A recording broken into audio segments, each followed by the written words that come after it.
আসসালামু আলাইকুম সবাইকে। সবাই কেমন আছেন? আশা করছি সবাই ভালো আছেন। আলহামদুলিল্লাহ আমিও ভালো আছি। আজকে যাচ্ছিলাম বিলের দিকে দেখতে কেমন বিলের পানি বেড়েছে সেজন্য। এই ভিডিওটা বেশ কিছুদিন আগে করা।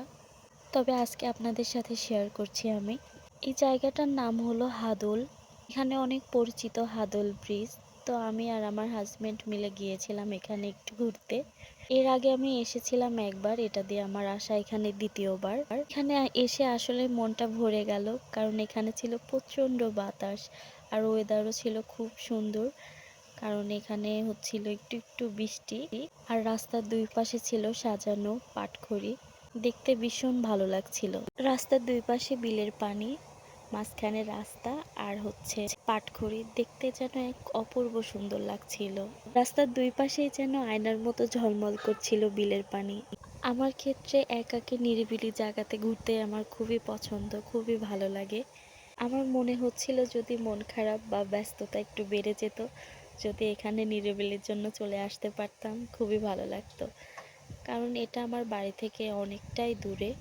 যদিও এটা পাবনা জেলার মধ্যে, কিন্তু আমাদের বাড়ি থেকে বেশ খানিকটা দূরে ছিল। তারপরেও প্রকৃতির এই নীরবতা যেন মনকে ভরে দিচ্ছিল। প্রকৃতি কত রঙে সাজানো, চারদিকে শুধু সবুজ আর নীলের মেলবন্ধন। এই বিলের অপরূপ দৃশ্য আমাকে প্রতিবারের মুগ্ধ করে। হয়তো এই জন্যই গ্রামকে এত ভালো লাগে। এখানে শান্তি আছে আর আছে প্রশান্তি। যদিও এটা আমার দ্বিতীয়বার আসা, তারপরেও মনে হচ্ছিল এই জায়গাটা কত পরিচিত।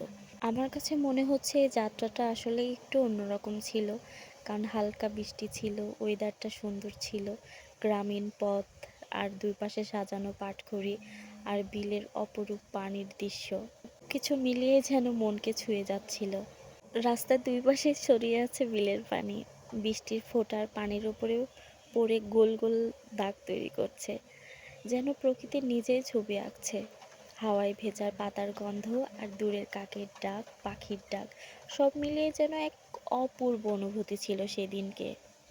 আর ছিল জেলে ভাইয়ের কি সুন্দর মাছ ধরার অপরূপ দৃশ্য। আমি এখানে এসেছিলাম বছর দুয়েক আগে। সেবার এখানে অনেক মানুষ ছিল, কিন্তু এবার দেখছি আমি আর সে আর রাস্তার মানুষ ছাড়া কেউ, ঘুরতে আসার মতো কেউই ছিল না। তারপরে খুবই ভালো লাগছিল, হালকা হালকা বৃষ্টি ছিল, খুবই ভালো লাগছিল। জেলে ভাইয়ের মাছ ধরাটা আমি অনেকক্ষণই দাঁড়িয়ে দাঁড়িয়ে দেখছিলাম, যে দেখা যাচ্ছে বেশ কিছুই মাছ উঠেছে। এত সুন্দর দৃশ্য, এত সুন্দর জায়গা, বলেন শেয়ার না করলে হয়? এই সুন্দর ছোট ছোট মুহূর্ত আপনাদের সাথে শেয়ার করতেও আমার ভীষণ ভালো লাগে, কারণ আমি আপনাদেরকে নিজের বা খুব কাছের মনে করি। আজকের এই ভ্রমণ হয়তো এখানেই শেষ। প্রকৃতির সাথে কাটানো কয়েকটা মুহূর্ত সত্যি হৃদয় ছুঁয়ে যায়। আপনাদেরও বলবো, সুযোগ হলে একবার হলেও আসবেন এমন বিলের ধারে, মুগ্ধ হবেন আপনিও। আসলে প্রকৃতির সাথে কাটানো কয়েকটা মুহূর্ত মনকে ভরিয়ে দিল। আপনারা যদি সময় পান, অবশ্যই চলে আসবেন। তো আমার মতো আপনাদেরকেও হালকা বৃষ্টি তখনও আপনাকে স্বাগত জানাতে পারে, ভালো লাগবে। আসলে এই ছোট ছোট সুন্দর মুহূর্ত স্মৃতি হয়ে থাকবে সারা জীবন। তারপর আমরা সেই একই রাস্তা ধরে আবার চলে যাচ্ছি নিজেদের গন্তব্যের দিকে, কাজের দিকে, বাড়ির দিকে। তো বাড়িতে আসার পরে দেখি এখানেও প্রচণ্ড বৃষ্টি হচ্ছে। তো আস্তে আস্তে প্রায় ভিজে গিয়েছিলাম। তো এই বৃষ্টি আমার খুবই পছন্দ। তো আজকে এই পর্যন্তই। এতক্ষণ আমার সাথে থাকার জন্য আপনাদেরকে অসংখ্য ধন্যবাদ।